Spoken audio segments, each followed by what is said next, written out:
নমস্কাৰ প্ৰিয় বন্ধু বান্ধৱীসকল আৰু মোৰ শ্ৰদ্ধা ৰাইজ, আপোনালোকে ভালে আছে? হয়, ময়ো ভালে আছোঁ। কামৰূপ গ্ৰাম্য জিলাৰ মিৰ্জাৰ পৰা 5 কিলোমিটাৰমান দূৰত পৰ্বত পাহাৰে আৱৰা প্ৰাকৃতিক সৌন্দৰ্যৰে ভৰপূৰ অতি মনোমোহা চিৰসেউজীয়া স্বাস্থ্যসন্মত এক নিৰিবিলি পৰিৱেশত অসমীয়া কেইজনমান উদ্যোগী আৰু উৎসাহী ব্যক্তিয়ে স্থাপন কৰা হেটচাৰী এখন চাবলৈ সৌভাগ্য ঘটিছিল তেওঁলোকৰ আমন্ত্ৰণ ক্ৰমে।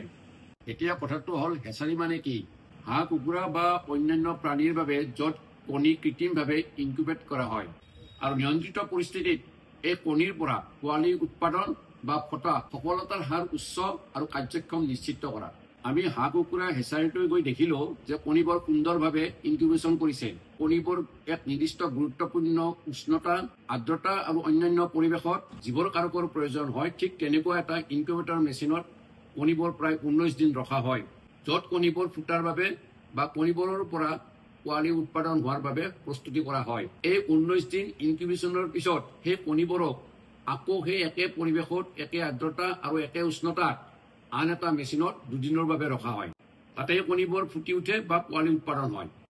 এই উৎপাদিত পোৱালিবোৰক ভাগ ভাগ কৰি প্ৰয়োজনীয় টীকাকৰণ কৰা হয় আৰু লগতে সকলো ধৰণৰ প্ৰয়োজনীয় ব্যৱস্থা কৰা হয়। তাৰপিছত পোৱালিবোৰক ক্ৰমান্বয়ে বিভিন্ন জিলাৰ বিভিন্ন ফাৰ্মলৈ স্থানান্তৰিত কৰা হয়। শেষত মই এই হেচাৰীটোৰ কেইটামান দিশ মন কৰিছিলোঁ আৰু তাত মই যথেষ্ট সন্তুষ্ট হৈছিলোঁ আৰু খুব আনন্দিত হৈছিলোঁ। ভ্ৰূণৰ বিকাশৰ বাবে যিখিনি তাপমাত্ৰা আৰু আৰ্দ্ৰতা, সেইখিনি তেওঁলোকে সঠিক ৰূপত বা অনুকূল পৰিস্থিতিৰ প্ৰয়োজনীয়তা বজাই ৰাখিছে। বায়ু চলাচলৰ বাবে যিখিনি প্ৰয়োজনীয় অক্সিজেনৰ গেছ তেওঁলোকে নিৰ্দিষ্ট কৰি ৰাখিছিল আৰু অপ্ৰয়োজনীয় যিখিনি কাৰ্বন ডাই অক্সাইড গেছ, সেইখিনি তেওঁলোকে জমা হোৱাত যথেষ্ট ৰোধ কৰিব পাৰিছিল। সংক্ৰমিত ৰোগ ৰোধ কৰিবলৈ আৰু এটা সুস্থ পৰিৱেশ সৃষ্টি কৰিবলৈ পৰিষ্কাৰ আৰু পৰিচ্ছন্নতা আৰু অনাময় সুন্দৰভাৱে তেওঁলোকে নিয়ন্ত্ৰণ কৰিছিল। কুকুৰা হেচাৰীলৈ অহা কণীবোৰ তেওঁলোকে সুন্দৰভাৱে চম্ভালিছে আৰু সংৰক্ষণ কৰিছে, যাতে কণীবোৰৰ জীৱন সুন্দৰভাৱে বজাই থাকে, অৰ্থাৎ কণীৰ জীৱন নষ্ট হৈ নাযায়। ধন্যবাদ অসমীয়া উৎসাহী আপোনালোকৰ দৰে ব্যক্তিসকল, ধন্যবাদ। শেষত মই হেচাৰীটোৰ কিছু দৃশ্যাংশ আপোনালোকৰ সন্মুখত উপস্থাপন কৰিলোঁ। ধন্যবাদ। এয়া আমি হেটচাৰী ইণ্ডাষ্ট্ৰীত সোমাইছোঁ।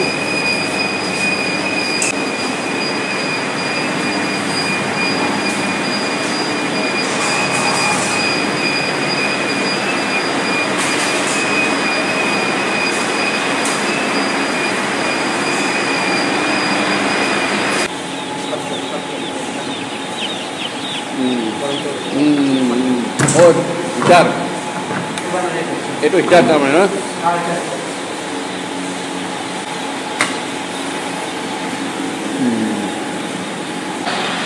এই হেটচাৰী মেনেজাৰ মানে আমাৰ আমি আচ্ছা, কণীটো চাপ্লাই দিয়ে, চাপ্লাই দিয়াৰ পৰা ইয়াতে কণীটো অনা যায়, ইয়াতে ছেটিং কৰা হয়।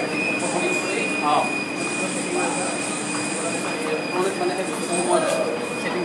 ট্ৰলি ক'ত, ট্ৰলিৰ ভিতৰত এখন ট্ৰলিটো দেখাই দিয়া। প্ৰথমতে কণীটো আনিলা, কণীটো আনি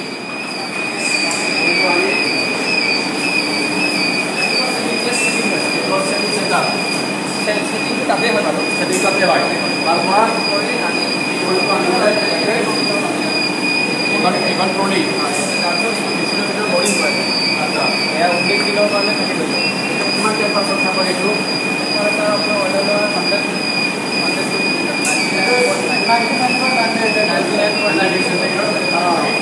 কিমান দিন থাকব লাগে?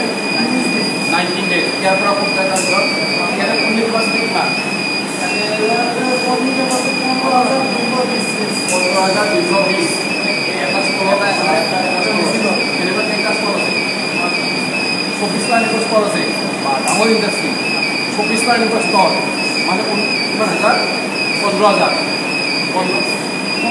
15,000 পৰা 19টা ষ্টল আছে। মানে বহুতকেইটা আছে ন? ইয়াৰ পৰা কণীটো কোন আহিব? ইয়াৰ পৰা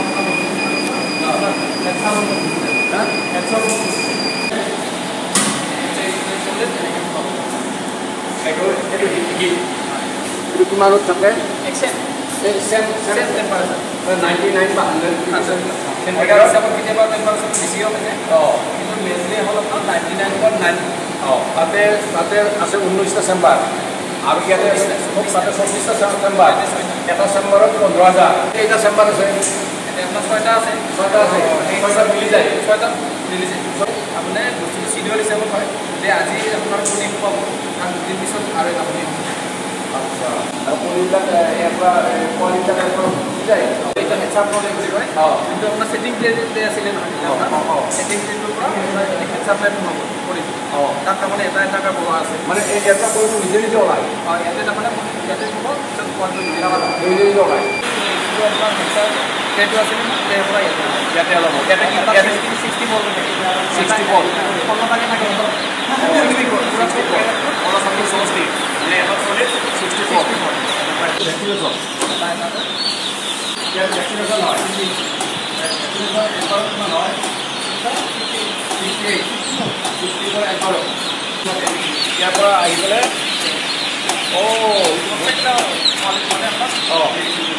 ডিব্ৰুগড় তিনিচুকীয়া অভয়পুৰী বহুত ভাল ইণ্ডাষ্ট্ৰী এইটো ধুনীয়া বৰ লাভজনক ইণ্ডাষ্ট্ৰী এই ইণ্ডাষ্ট্ৰীটো আমাৰ অসমীয়া ল'ৰাই কৰিছে নহয় আমাৰ অসমীয়া ল'ৰাই কৰিছে চব এমপ্লয়বিলাক অসমীয়াই